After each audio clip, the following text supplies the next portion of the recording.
Dear students, इससे पहले की वीडियोस में हम एल्किल हैलाइड्स की यानी कि हेलो एल्केन्स के कई सारे रासायनिक गुणों का अध्ययन कर चुके हैं। मैं आपको न्यूक्लियोफिलिक सब्स्टिट्यूशन रिएक्शंस यानी कि न्यूक्लियोफिलिक प्रतिस्थापन अभिक्रियाओं के बारे में हम पहले की वीडियोस में पढ़ चुके हैं। उसके साथ ही हम एलिमिनेशन रिएक्शंस यानी कि निराकरण अभिक्रियाओं के बारे में भी पढ़ चुके हैं। आज की वीडियोस में मैं आपको हेलो एल्केन्स की अपचयन अभिक्रियाओं के बारे में बताऊंगा।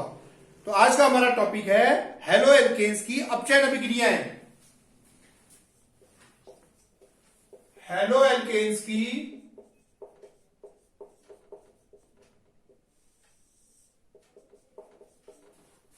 अपचयन अभिक्रियाएं।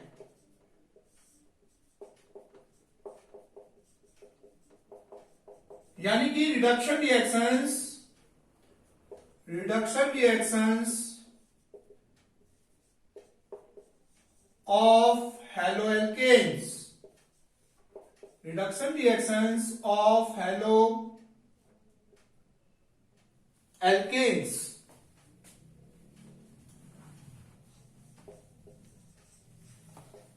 इसका हमने अध्ययन करना है। तो सबसे पहले हम हेलो एल्केन्स की हाइड्रोजन के द्वारा अपचयन अभिक्रियाएं पढ़ते हैं, जिसमें हम निकिल प्लेटिनम या प्लेटिनम निकिल NiPd या Pt उत्प्रेरक को लेते हैं और उसकी उपस्थिति में हाइड्रोजन के द्वारा अपचयन होता है एल्किल हैलाइड का। और यह अभिक्रिया होती है हमारी 525 केल्विन पर। तो हमारी जो अभिक्रिया है CH3CH2Br, इसके हम हाइड्रोजन के द्वारा इसका अपचयन करते हैं निकिल उत्प्रेरक की उपस्थिति में 525 केल्विन पर। तो हमारा एल्केन प्राप्त होते हैं। तो हमें एल्केन प्राप्त होते हैं, एथेन प्राप्त होते हैं। ये हमने क्या किया, ब्रोमो इथेन की अभिक्रिया की। इसी प्रकार से यदि हम इस अभिक्रिया में ब्रोमो इथेन की जगह ब्रोमो आयोडो इथेन ले लें तो भी यह अभिक्रिया तब भी हम जो है एल्केन प्राप्त कर सकते हैं। हम एल्केन प्राप्त कर सकते हैं। HI बन जाएगा यहां पे। यदि हम यहां पर आइडो इथेन की जगह पर, ही तो आइडो इथेन था हमारा, हम आइडो प्रोपेन ले लें। आइडो प्रोपेन ले लें तब भी हम जो है इसका 525 केल्विन पर हम इसका क्या कर सकते हैं, हम प्रोपेन प्राप्त कर सकते हैं। ये आइडो प्रोपेन है हमारा और हमने यहां से क्या किया, निकिल के साथ इसका अपचयन किया, हाइड्रोजन के साथ अपचयन किया, तो हमें प्रोपेन प्राप्त हो गए। तो ये एक अभिक्रिया थी। इसके साथ ही हम दूसरी अभिक्रिया में हम जिंक कॉपर कपल और अल्कोहल के साथ भी इसका अपचयन कर सकते हैं। हम एल्किल हैलाइड का CH3CH2Br का जिंक कॉपर कपल के साथ, जिंक कॉपर कपल और अल्कोहल इसके साथ इसका अपचयन हम कर सकते हैं। तो यहां पर भी हमें इथेन प्राप्त होगा। इथेन प्राप्त होंगे हमें जिंक कॉपर कपल के साथ अभिक्रिया करने पर। ब्रोमो इथेन की अभिक्रिया कराई हमने। इसके साथ ही हम इस अभिक्रिया को रेड पी और HI के साथ भी कर सकते हैं। रेड पी और HI के साथ हम इसको करेंगे जब हम इस अभिक्रिया को एल्किल हैलाइड की अभिक्रिया, किसी एल्किल हैलाइड की अभिक्रिया रेड पी और HI के साथ करें, रेड पी और HI के साथ करें 430 केल्विन पर, तो हमारा एथेन प्राप्त होते हैं। इसको यहां पे आई ले लेते हैं सुविधा के लिए। तो हमारा I2 प्राप्त हो जाएगा। ये एथेन प्राप्त होते हैं हमें रेड पी और HI के साथ। यह है एथिल आयोडाइड या आयोडो इथेन, IUPAC नाम है इसका। तो इस तरह से हमें एथेन प्राप्त होते हैं। तो ये अभिक्रियाएं हमारी अपचयन अभिक्रियाएं थी। अब हम दूसरी अभिक्रियाओं की ओर चलते हैं, जो अभिक्रियाएं धातुओं के साथ हैं। एल्किल हैलाइड की धातुओं के साथ अभिक्रियाएं देखते हैं।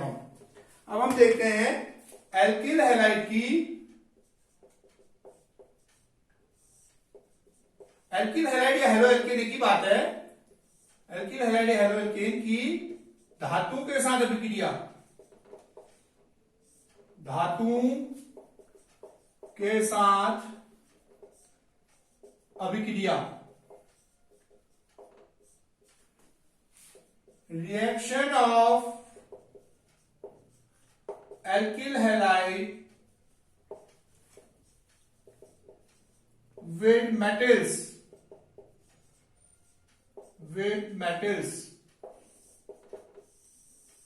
तो इसके लिए हम क्या करेंगे, देखिए धातु के साथ अभिक्रिया करने के लिए एल्किल हैलाइड की, तो इसके लिए एक बहुत इंपॉर्टेंट अभिक्रिया है जो नेम रिएक्शन कई बार पूछी जाती है परीक्षाओं में, उसका नाम है वुड्स अभिक्रिया, यानी कि वुड्स रिएक्शन। तो ये क्या रिएक्शन है, इसमें हम एल्किल हैलाइड लेते हैं और एल्किल हैलाइड के दो अणु लेते हैं और उसकी हम सोडियम धातु के साथ शुष्क ईथर की उपस्थिति में अभिक्रिया कराते हैं। तो हम दो अणु लेंगे CH3Br के प्लस 2Na प्लस, यही दोबारा ले रहा हूं मैं इसको मैं यहां पर सुविधा के लिए BrCH3 लिख देता हूं, CH3Br ये है। इसकी अभिक्रिया हम शुष्क ईथर की उपस्थिति में करा रहे हैं। तो देखिए यहां पर ये NaBr अलग हो जाएगा, 2NaBr अलग हो जाएगा और CH3 मिल जाएगा हमें, CH3 मिल जाएगा प्लस 2NaBr अलग हो गया। क्या हुआ यहां पर ध्यान दीजिए, ये Br और ये 2Na और इसका Br, ये अलग हो गई 2NaBr और ये CH3 और CH3 बच गया इधर CH3 प्लस 2NaBr, ये इसका नाम है इथेन। तो इसमें ध्यान देने की बात है, ये ब्रोमोमीथेन था, इसमें सम्मित, ध्यान देने की बात यह है इसमें कि सम्मित एल्केन ही बनते हैं इस विधि के द्वारा, सम्मित एल्केन। तो माना हम C2H5Br ले रहे हैं यहां पे प्लस 2Na प्लस BrC2H5, तब भी हमारा क्या बनेगा, तब हमारा देखिए क्या बनेगा, यहां पे हमने ये ले लिया 2NaBr अलग हो जाएगा और C2H5 शुष्क ईथर की उपस्थिति में C2H5 बन जाएगा, ब्यूटेन बन जाएगा प्लस 2NaBr अलग हो जाएगा, तो ये ब्यूटेन मिल गया। तो इसमें सम्मित एल्केन बनता है, ध्यान देना है। सम्मित एल्केन का मतलब ये दोनों में जैसे चार है, यहाँ पे दो है, 2 4 6 इस तरह का एल्केन बनेंगे जिनमें 2 4 6 कार्बन परमाणु। तो ये हमारा सोडियम के साथ अभिक्रिया है, इसको हम ऊर्जा अभिक्रिया भी कहते हैं। इसी प्रकार से हम दूसरे धातु के साथ भी अभिक्रिया कर सकते हैं, जैसे हम Mg के साथ अभिक्रिया कर सकते हैं। C2H5Br है, इसकी अभिक्रिया हम Mg के साथ कर सकते हैं, तो हमारा बन जाएगा C2H5MgBr, ठीक है ना। इस तरह से हमारा C2H5 ये बन गया हमारा ethyl magnesium bromide, ethyl magnesium bromide. इसी प्रकार से हम आयोडाइड भी बना सकते हैं, एथिल मैग्नीशियम आयोडाइड। C2H5I को लेकर हम C2H5MgI भी बना सकते हैं।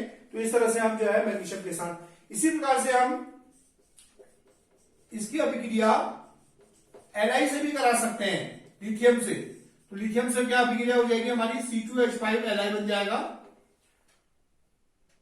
C2H5Li प्लस LiBr बन जाएगा, ये बन जाएगा एथिल लिथियम। क्या बन जाएगा, एथिल लिथियम। इसी प्रकार से हम जिंक के साथ भी अभिक्रिया करा सकते हैं। जिंक के साथ अभिक्रिया कैसे कराएंगे हम, यहां पर लिख दे रहा हूं मैं ऊपर, ये नोट कर लिया होगा आप लोगों ने। तो जिंक के साथ अभिक्रिया में क्या होगा, C2H5Br के दोनों ले लेंगे हम, प्लस 2Zn ले लेते हैं, इजिकल टू हमारा बन जाता है C2H5 whole twice Zn plus ZnBr2। तो ये डाइएथिल जिंक बन जाता है हमारा। तो ये हमारा जो है जिंक के साथ, इसमें आपको ध्यान रखना होगा कि अक्रिय वातावरण में आप इसको कर लेंगे और ऊष्मा की उपस्थिति में। पहली वाली रिएक्शन में हमारा अक्रिय वातावरण और इसमें ऊष्मा, इसके अभिक्रिया से हमें डाइएथिल जिंक मिल जाएगा, डाइएथिल जिंक। अब लास्ट रिएक्शन है हमारी इसकी पुनर्विन्यास अभिक्रियाएं। पुनर्विन्यास, एल्किल हैलाइडों की पुनर्विन्यास अभिक्रियाएं, यानी कि रीअरेंजमेंट रिएक्शंस, रीअरेंजमेंट रिएक्शंस। तो जैसा कि नाम से ही पता चल रहा है इनमें क्या होगा, इनमें जो एल्किल हैलाइड का अणु है वो अपने आप को रीअरेंज कर लेगा, उसमें जो है पुनर्विन्यास हो जाएगा। तो एक हम एग्जांपल लेते हैं इसके लिए क्लोरोप्रोपेन का, 1 क्लोरोप्रोपेन। यह है 1 क्लोरोप्रोपेन। जब हम इसको एल्युमिनियम क्लोराइड की उपस्थिति में 573 केल्विन पर हम इसको गर्म करते हैं, 573 केल्विन पर, तो ये 2 क्लोरोप्रोपेन में बदल जाता है। ये हमारा 2 क्लोरोप्रोपेन में बदल जाता है। किसमें बदल जाता है? 2 क्लोरोप्रोपेन में। तो इसका पुनर्विन्यास हो गया। इसका क्या हो गया? पुनर्विन्यास, रीअरेंजमेंट हो गया। ऐसे यदि हम 1 क्लोरोब्यूटेन लेते हैं,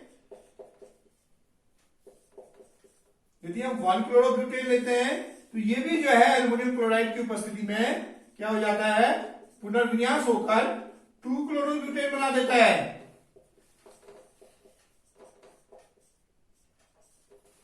ये बना देता है हमारा 2 क्लोरोब्यूटेन।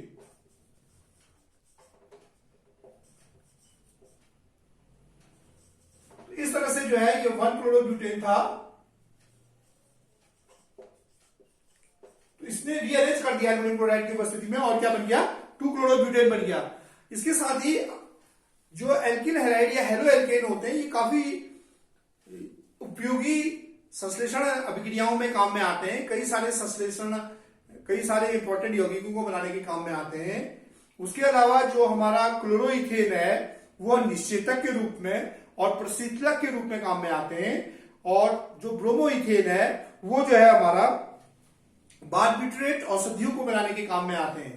तो इसका तो हेलो एल्केन्स जो है बहुत महत्वपूर्ण यौगिकों को बनाने के, कई सारे महत्वपूर्ण यौगिकों को बनाने के काम में आता है। अब आप लोग होमवर्क नोट कर लीजिए।